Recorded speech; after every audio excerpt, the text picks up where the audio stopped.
बिस्मिल्लाहिर्रहमानिर्रहीम। आज का हमारा टॉपिक है इंट्रोडक्शन टू यूएसए कॉन्स्टिट्यूशन। सबसे पहले बैकग्राउंड थोड़ा सा बताता हूँ कि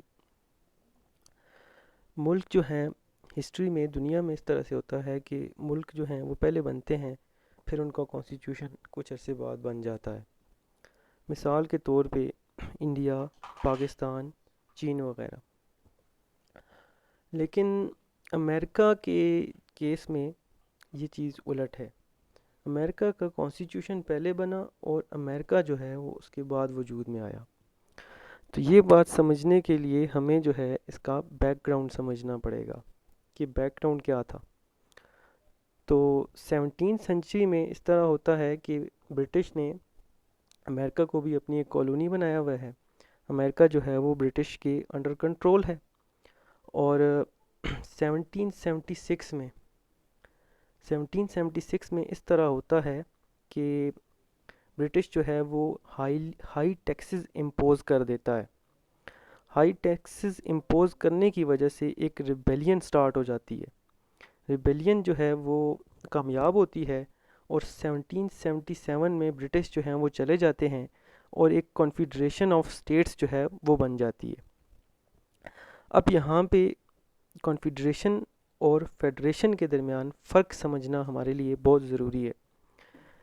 कॉन्फेडरेशन कहते हैं कि वीक बॉन्डिंग ऑफ स्टेट्स।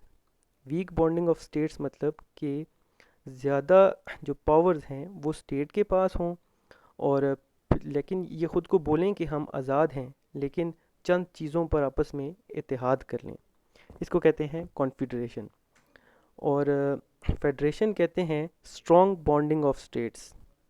यहाँ पे जो सेंटर है वो स्ट्रॉन्ग हो और बॉन्डिंग जो है आपस में स्टेट्स की वो भी स्ट्रॉन्ग हो। यहाँ पे आज़ादी नहीं होती किसी के पास, यहाँ पे सब जो हैं वो सेंटर के अंडर होती हैं। इसको कहते हैं फेडरेशन। तो ये कॉन्फेडरेशन जो है ये स्टार्ट में कामयाब ना हो सकी। तो 1787 में 1787 में एक कन्वेंशन हुआ जिसका नाम है कन्वेंशन ऑफ फिलाडेल्फिया। फिलाडेल्फिया में ये 13 कॉलोनीज़ आपस में कंबाइन हुई। कंबाइन होकर इन्होंने एक एग्रीमेंट बनाया। एग्रीमेंट ये था कि हम अपने लिए एक अलग रियासत बनाते हैं। तो उस रियासत का जो नाम है वो है यूनाइटेड स्टेट्स ऑफ अमेरिका, और इस एग्रीमेंट को यूएसए कॉन्स्टिट्यूशन कहा जाता है। फिर 1788 में उन्होंने इस एग्रीमेंट को रेटिफाई किया, सब ने इसकी तस्दीक कर दी। और 1789 में जो पहला प्रॉब्लम आया वो ये था कि फंडामेंटल राइट्स का, कि इस कॉन्स्टिट्यूशन में फंडामेंटल राइट्स हैं ही नहीं। तो उन्होंने उसी दिन इसमें 10 अमेंडमेंट्स करके 10 फंडामेंटल राइट्स शामिल कर दिए और इसका नाम बिल ऑफ राइट्स रख दिया। तो ये जो है ये सब कुछ था इसका बैकग्राउंड। अब बात करते हैं जनरल इंट्रोडक्शन की। जनरल इंट्रोडक्शन में हम ये बताएंगे कि सबसे पहली बात कि कॉन्स्टिट्यूशन ऑफ अमेरिका जो है वो दुनिया में सबसे ज़्यादा ब्रीफ है। ब्रीफ इस तरह से है कि इसके अंदर 7 आर्टिकल्स हैं और टोटल 700 वर्ड्स हैं, और ये टोटल 12 से 14 पेजेस के दरमियान आ जाता है। इसके मुकाबले में हम अगर पाकिस्तान का कॉन्स्टिट्यूशन देखें तो उसके 280 आर्टिकल्स हैं।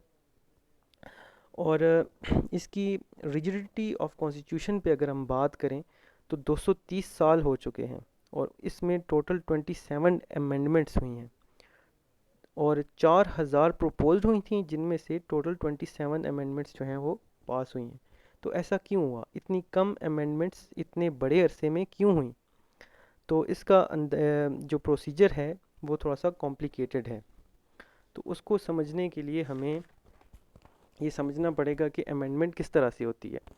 अगर हम पाकिस्तान का यहाँ पे एग्ज़ाम्पल लें तो यहाँ पे कोई अमेंडमेंट इस तरह से होती है कि दोनों हाउसेस से 2/3 मेजॉरिटी के साथ अगर कोई अमेंडमेंट पास हो जाए तो वो सदर के पास जाती है, और सदर जो है वो बाउंड है इसको अप्रूव करने के लिए। तो इस तरह से वो अमेंडमेंट हो जाती है।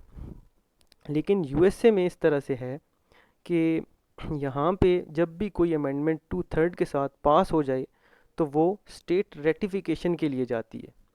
स्टेट रेटिफिकेशन के लिए जाती है मतलब कि उनकी जो 50 स्टेट्स हैं वहाँ पे जाती है। वहाँ पे 3/4 यानी 38 रियासतें अगर उसको रेटिफाई करेंगी तब जाकर अमेंडमेंट होगी।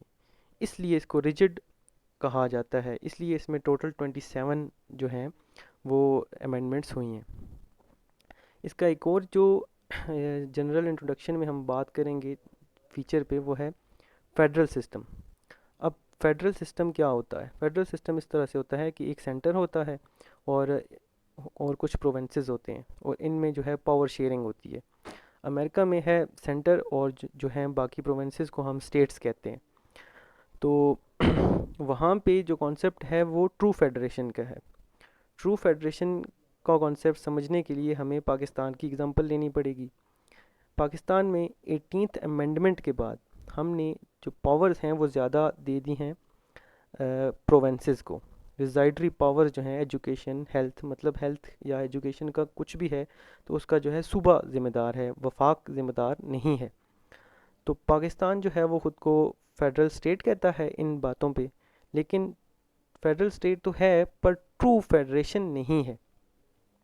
ट्रू फेडरेशन का ये मतलब है कि आपका सूबा या आपकी जो स्टेट है वो टोटली ऑटोनमस हो, वफाक अलग काम करे और वो अलग काम करें। और इसमें जो दूसरी चीज़ है वो है जुडिशरी। इसमें ये आता है कि जब भी कोई केस ओरिजिनेट होता है तो वो नीचे से होता हुआ हाई कोर्ट फिर सुप्रीम कोर्ट में पहुंच जाता है पाकिस्तान में। तो अमेरिका में इस तरह से नहीं होता।